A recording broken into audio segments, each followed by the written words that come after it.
Doris and the lady in pink also, so they might run out of pens. All right.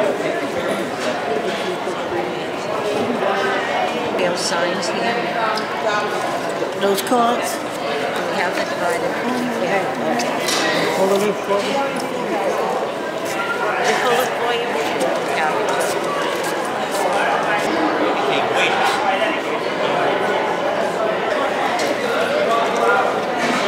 food? Where's the food? I said, we need to sign the card.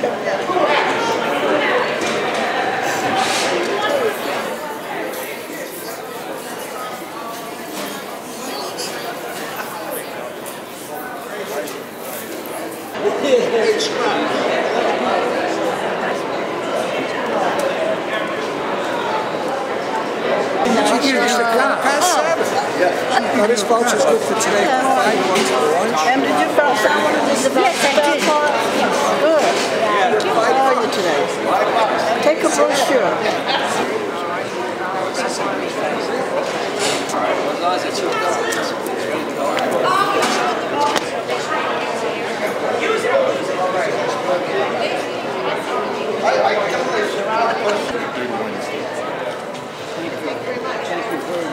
I have not, but I will.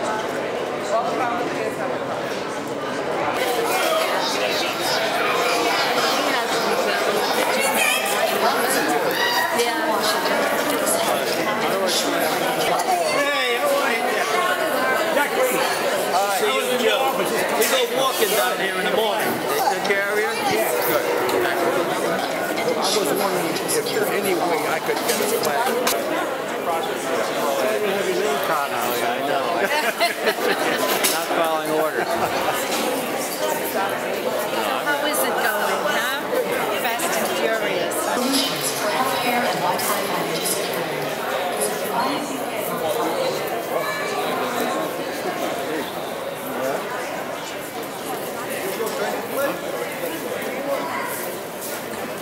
Welcome,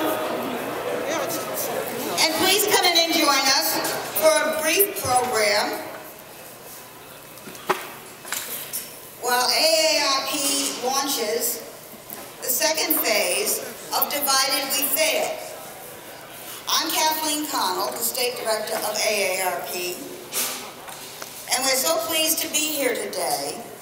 Many of you have seen the Divided We Fail commercials on television with the purple creature back here, who's a combination of an elephant and a donkey, Am I in your way? and reinforces the message that we need to stop partisan gridlock and get on with some real solutions to some very real problems that face our nation. First, before all of them, I want to welcome and thank the gentleman who makes all this possible. Rhode Island's Renaissance man, a citizen who has long since transcended partisanship, and a person who always rises to the occasion and has helped so very many people, including us. I'm talking now about the mall owner, Aaron Garabedian. Aaron, would you say a few words? Welcome everybody to the Warwick Mall. Transcending from beginning to end. It's true. I've been a Republican, elected as a Republican. I've been elected as an independent. I've been elected as a Democrat, which the three letters, if you put them together, spell the word RID, R-I-D. So I'm getting nervous lately. That's one good thing I want to thank. I served on the World War II Memorial Commission. I'm still on it, and I want to thank AARP, because when we needed you, AARP came forward, and we were in deep trouble, and no one, a group like this would be deeply interested in finishing a World War II memorial, and we finished it. We did an amazing thing to people of Rhode Island. In 90 days, we raised $600,000 and finished something that had been long in coming, but that was one of the great accomplishments Rhode Island people should be proud of. AARP was there, and let me tell you something. We got thousands of contributions, 50 bucks, 25 bucks, 10 bucks from all age groups and everything. So I want to thank AARP for stepping up, and have a great day. And by the way, what really moved me today is, I walked this morning at 6:30 here in the mall. I rushed home took a shower, changed everything, and then forgot to bring any money back to the Warwick Mall. And someone gave me this $5 voucher who will now buy me my breakfast because I'm broke. So thank you, everybody. Thank you. We are just a bit off schedule today, again, because of Route 4 and the general traffic conditions, I guess. And so some of our guests, I know, have other appointments and other events they need to attend, including our Senator Jack Reed, who has been kind enough to be here as he has been here every time we've asked. And it might be appropriate at this point, before I bring Jack up, to say that one of the things AARP asked was that we get our Congress members to sign the Divided We Fail pledge, which says they will work in a bipartisan fashion to come up with real solutions to the very real problems we face. We didn't know when this pledge was put together how real those problems were or how severe they were, but our congressional delegation stepped up to the plate as they always do, and were among the first to have 100% sign-on. We're very grateful and we thank them for that, and certainly one of the first was our Senator Jack Reed. I'd like to welcome Jack here to the podium now. Thank you very much, Kathleen. It's a pleasure to be here today. I'm delighted to be with Congressman Kennedy. And also, Sheldon and I were speaking yesterday. He wanted me particularly to convey his best wishes. He, along with Jim Langevin, are all together with us. Patrick and Jim and Sheldon and I are standing squarely behind this great effort to ensure that we finally tackle the issue of healthcare reform in the United States. You know, there are some people today, because of the financial challenges, that say, you know, we can't afford national health care reform. Well, exactly the opposite is the case.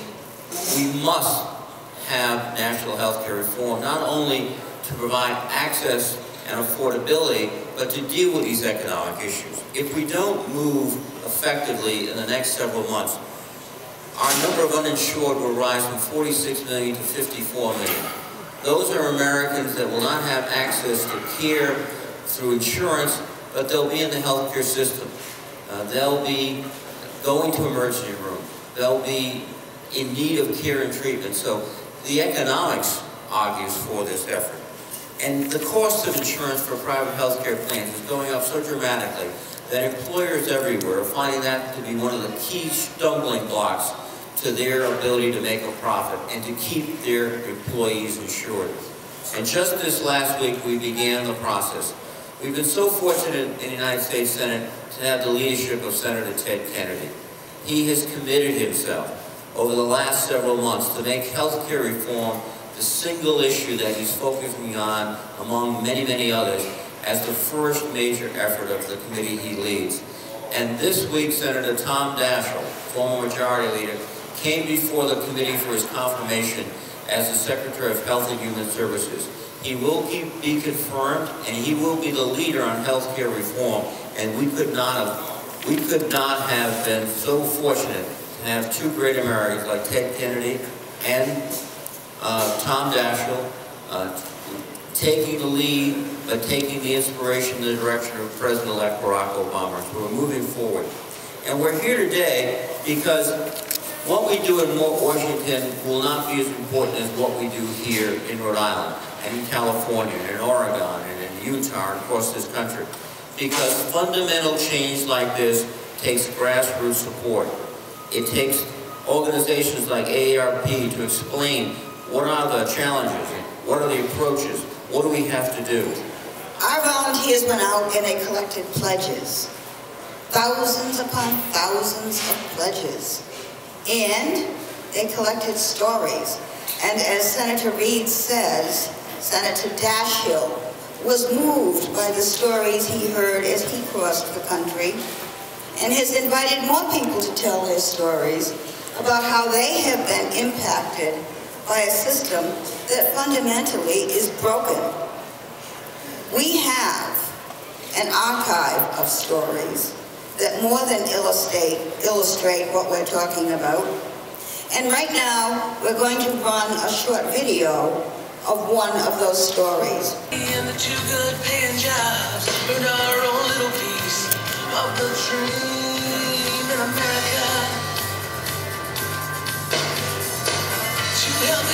is growing taller every day. The Navy got a bruise that wouldn't go away. It takes more than faith if she's gonna be okay in America. In America. So I'm going to ask Tony to come up now and say a few words to you. Tony Regine. Good morning. I was also caught on Route 42, but somehow I managed to sneak around. For those of you who thought that Divided We Fail was highly visible for the first 2 years of its existence, you haven't seen anything yet. For the next 12 months, we will be increasing our activity by hosting events across the country. We will be more visible in all forms of media and will be engaging more volunteers. I hope you will continue to stay involved and motivated to work for change in the country. AARP is committed to keep our promise to ensure affordable health care and financial security for all of us. In 2008, as I said, AARP dispatched volunteers all across the country, and they made themselves visible in the presidential campaigns and in any number of forums. And they kept bringing the message of unity, because the tagline of Divided We Fail is, together we can do anything. A quick funny story, my phone started ringing early Sunday morning back last fall with colleagues from Washington saying, boy, what a score. And I'm saying, what are you talking about? Well, on the front page of the Washington Post, above the fold, was a picture of a young woman at an Obama rally at Rhode Island College. Now, it wasn't great planning on our part. It wasn't an arrangement by us. It was luck and dedicated volunteers that had all the materials out there on a freezing cold day so that when the photographer went by, the picture was there to be taken. And it's that kind of a grassroots thing that has made this whole effort so possible. We in Rhode Island have another reason to be proud. We have a national board member who is a former Rhode Island state president, longtime Rhode Island educator, and all-around outstanding gentleman in Phil Zarlengo. I'd like to now call upon Dr. Zarlengo. You know, and I'm still wondering about this great accomplishment. Almost a mile of Divided We Fail pledges. That's an amazing accomplishment, and I hope you are as proud of yourselves in doing that as we on the National Board of Directors are of you. To all of you who collected those pledges and to all of you who signed them, let me say congratulations and thank you.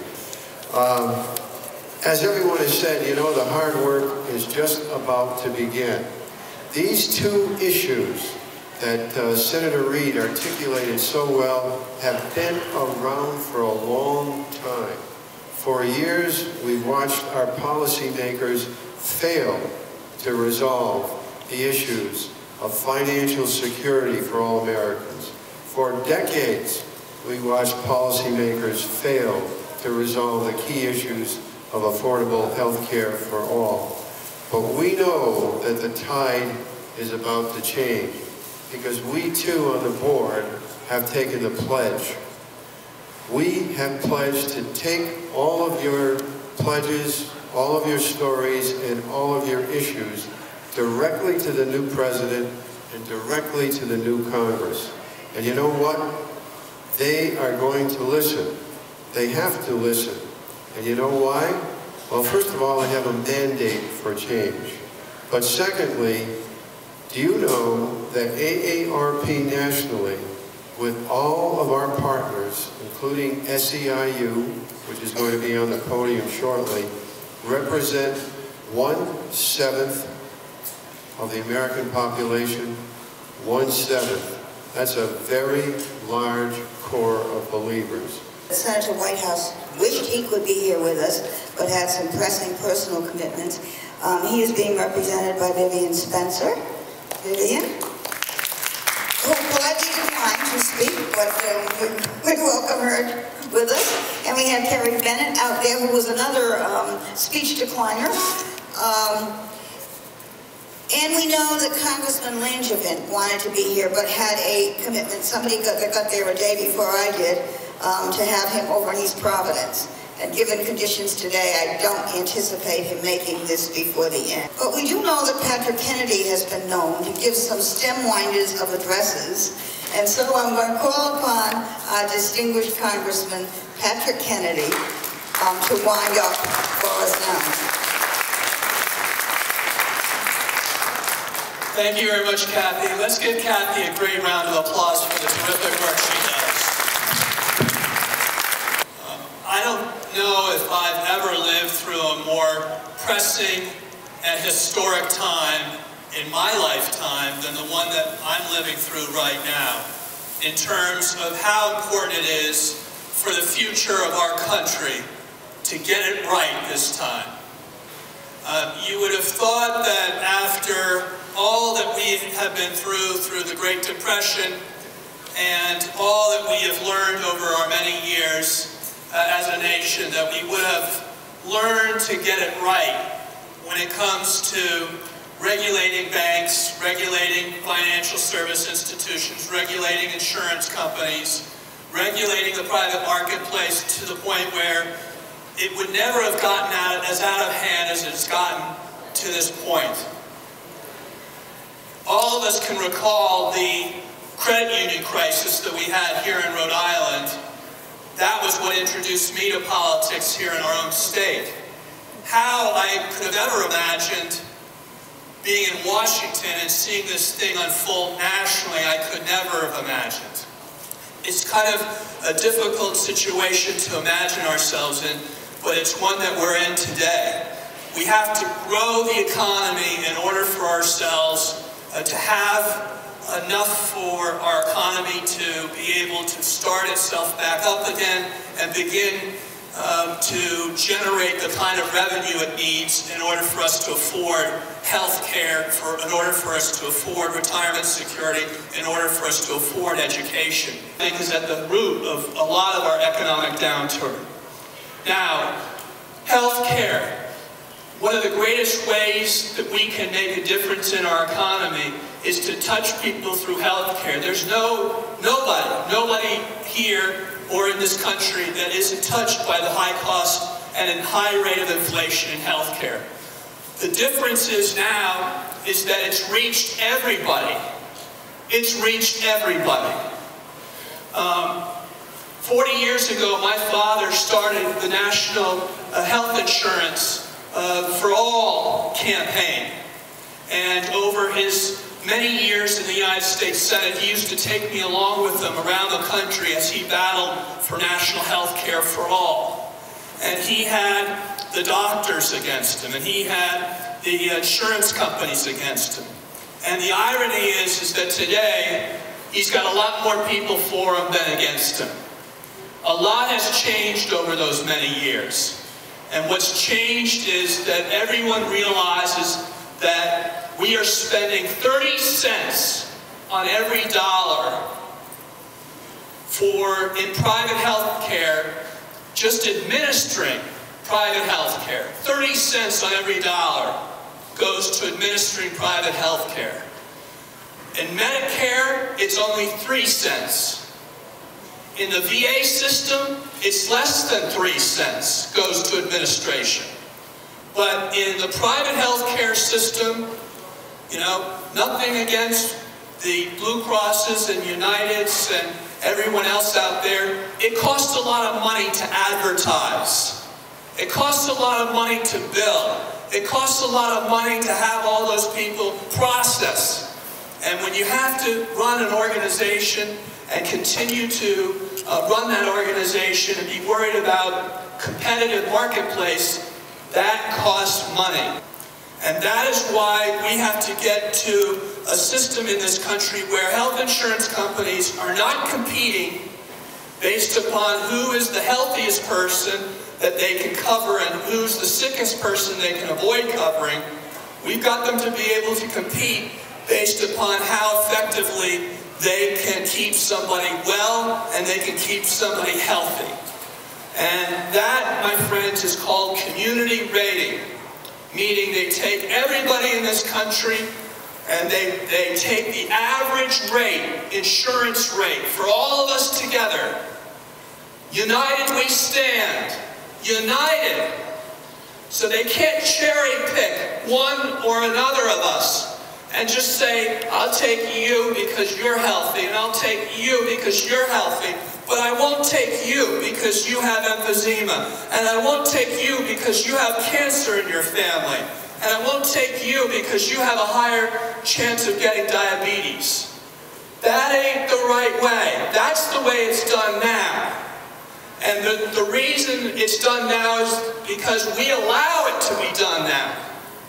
Right now, in this country, it's allowable for insurance companies to discriminate against sick people. Well, I thought health care insurance is there so that we could make sure all of us are there to protect one another in case we get sick. And so I'd like to recognize Patrick Quinn from the Service Employees International Union. Patrick? It's a great national partnership. We're the largest union of healthcare workers in the country. We've worked with AARP and a lot of the other groups in Divided We Fail to move the politics part of this forward, because we have a lot of strong leaders, Representative Langevin, Senator Kennedy, Senator Whitehouse, and obviously Patrick on the policy side. But we need to move the politics forward to get this done. We have a great federal delegation, not so much that we don't know what the solution is, it's just getting it done. Now, tomorrow, across the nation, AARP in the states and in our nation's capital are going to be pulling together to once again send the message to Washington to overcome partisan differences and get down to business to fix real problems. You collected in Rhode Island thousands of pledge cards, and so we thought we would have a replica of those pledge cards put on ribbon and send that ribbon to Washington. And right now we're going to ask you to help us to unfurl the ribbons so we can put them in the box and dispatch them in a symbolic way to say, this is how much these issues mean in Rhode Island.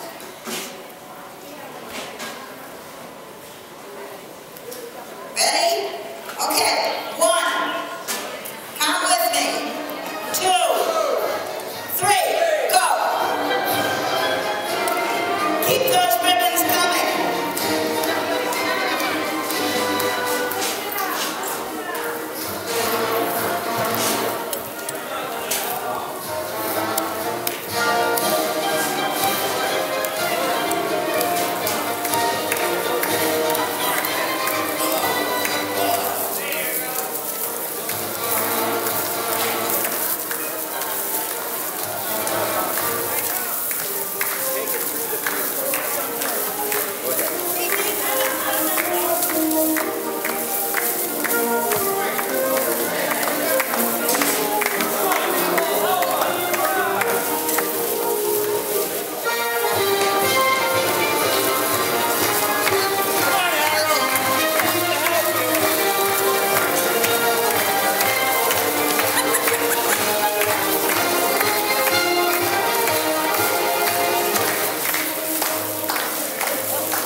keep up the good work. We are the generation that knows we can get the job done and have fun doing it. Thank you.